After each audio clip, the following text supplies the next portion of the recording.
and he's a coach. His advice to everyone when they're running marathons or ultra marathons is respect the distance and don't force. And the first time you ever do something, the goal should always be just to finish. So, and then whatever comes after that is gravy. So, exactly. I think we're on the same page. Definitely. I got some other things here for race specific stuff. What are you rolling with gear wise? Shoes? You do compression? What do you got going on for gear? Yeah, so shoes. I'm gonna start out in the Nike Kiger. I ran my 100K in those, and they worked really well for me in my last 50K. And so I'm going to start out in the Kiger. I think the first 30 miles through the high country, I do want a trail shoe that's got some traction on it. But my plan is to switch over to the Hoka Clayton, which is a new shoe for Hoka, and it's really more of a road shoe.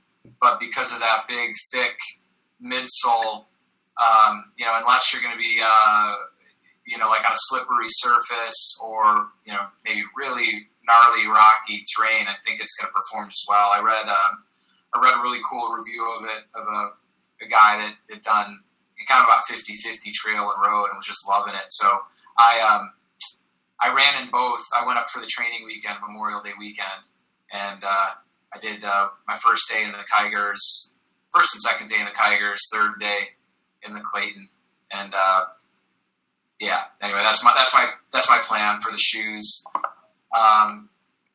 Let's see, I'm still. I think I'm starting with my vest, my hydration vest. I've got a Solomon vest with the soft flasks that I really like, but I also like running with handhelds. So I think I'm going to start with the hydration vest. At some point, I'm going to move over to.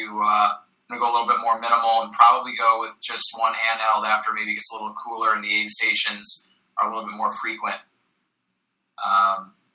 Let's see, what else?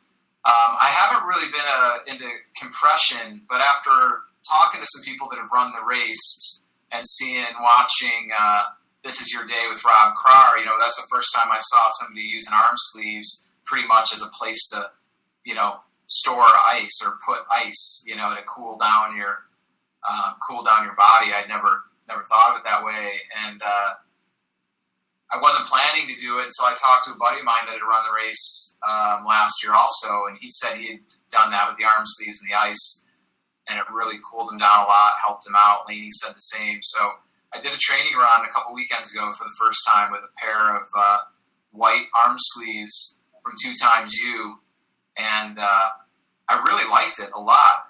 I actually felt cooler temperature-wise wearing them. I'm sure I didn't look cooler. I looked like a big running nerd wearing my white compression arm sleeves. But yeah, I drove out to Idlewild and I was at elevation. It was still probably about 70 degrees, but I was in the shade most of the day and there was a cool breeze. But I think just with that breeze, for whatever reason, and I wasn't even putting ice in them at that point. So yeah, I think I'm going to wear that. I've got probably rocking a Boom Trucker hat. I tracked down an all-white hat that might reflect the sun a little bit better. I'll be rocking a Boom Trucker. I'm going old school and wearing a white cotton tee. I've been practicing, experimenting with that a little bit, and I don't know, have either of you guys, caught wind of people talking about that? No, fill me in. All right, so yeah, just from listening to some of these other podcasts, and I think it was Pam Smith might be her name. She won Western States maybe a couple of years ago, and her philosophy. She was wearing a white cotton tee, and her philosophy is that the cotton, it absorbs. The drawback to cotton, right, is it absorbs moisture and it doesn't evaporate off. Well, the good news is that wet T-shirt just stays on your skin and helps you stay cooler. And then I think the idea is that because it's not evaporating your sweat off of your body, you actually might sweat less. So, if it's 90 to 100 degrees and you're out there and, dehydration is definitely a factor and you're worried about taking in fluids, if you can sweat less, that's obviously, helpful. I don't know if it matters at some point. It's just going to be hot. But so yeah, I've tried it and I like it. I think you got to use a little, some Band-Aids over the nipples for chafing. Make sure you protect those and put a little glide on. But I can tell you, when I was running with my vest on and I took my vest off, the back of my shirt was soaking wet. I was touching it and it felt nice and cool. There's a breeze. It was hitting it, and I'm like, is my reservoir leaking? That's how wet it was, and it wasn't. It was just the sweat that was absorbed in the shirt and sticking.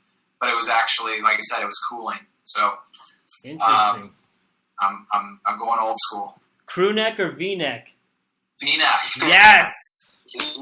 I'm in. I'm not a big V-neck guy normally, but for this particular case, I just felt like, maybe the V-neck would just be a little bit more roomy. And are you going like straight Hanes 3-pack, like Target style, or? Almost. We've got some distributors, from Boom, that we get stuff from for Boom Running, and I was able to find just like a, high quality like white cotton tee. But it's like that really soft ring spun cotton. But I did compare a couple brands and got like the lightest weight shirt that I could find. But I would have been, I think, honestly, if you went to, the store and just bought a package of like undershirts, same thing. Like, you don't need to go out and spend much money. Interesting. I'm gonna have to check that out. I always get when a shirt like sticks to me for some reason, it just like. It reminds me of being a little kid, like at the beach, bodyboarding and like having a T-shirt on, and it just like sticks to your body. But I do see the principle behind it of like having that wet shirt on, you keeping you cool, and that makes sense. So I'm gonna give that a try here in the hot summer of Oklahoma City. See how it works. I recommend it. What You have a crew, you have pacers. I know they have a little bit different pacer ruling there. And I know Chris had mentioned he might be jumping in with you for a little bit. So what do you got in terms of like a crew and pacers and all that stuff? Yeah, so my crew is going to be led by my girlfriend. She's going to be my crew chief. She's been awesome through all of this. Yeah, definitely a lot of support from her. So my pacers are going to be, so my buddy and co-founder that I mentioned earlier, Boom Running, Steve Johnson, he's coming up. So it's primarily going to be my two closest running buds, Steve and Rob, and then Chris was going to jump out there for some too. And let's see. Yeah, so anyway, Tina's charge of the crew. Those are Steve, Rob, Chris, and but my crew's not in the best shape right now. Thankfully, I'm 100% going into this thing. But let's see, my girlfriend was out on a run a couple weeks ago and has had a severe ankle sprain. I mean, she actually went and got X-rays to make sure it wasn't broken. So she's getting around okay. So I'm hoping that she won't have any issues hiking in and out of some of these aid stations. My buddy Rob ended up with a stress fracture in his heel, so he's out. So I found myself last minute searching for a pacer last week. And I think, while I'm definitely going to miss Rob, and I'm really bummed for him, he's such a talented runner, and I'm bummed that he's going to be just sidelined, period. It's never fun when somebody can't run. I know he was really stoked to come up and just be part of the Western States experience too, so he's going to have to sit it out. But anyway, while I'm definitely going to miss Rob, I think I lucked out with a really great pacer that's going to fill in for him, and I think that covers it. And when can you have pacers? Starting mile 62. Okay. Yeah. So for the last 38 miles, my buddy Steve, he said he would, when we realized that. I was down a pacer. He said, "Don't worry about it, man. I got you. I'll get you in if we can't find somebody else." And I know that he can. He's a strong runner. He and I both ran the 50 miler together, but I didn't want to put that kind of pressure on him. He's going to have a long day of crewing. It's going to be hot out there. He's going to be up early, bouncing around from aid station to aid station. So it was good to find somebody to help split the duties with him. And then, hoping Chris can get out there, but I know he's been, working on coming back from that knee injury. Can they carry your stuff for you, or you have to still carry your stuff once they jump in? I'm almost positive they can't.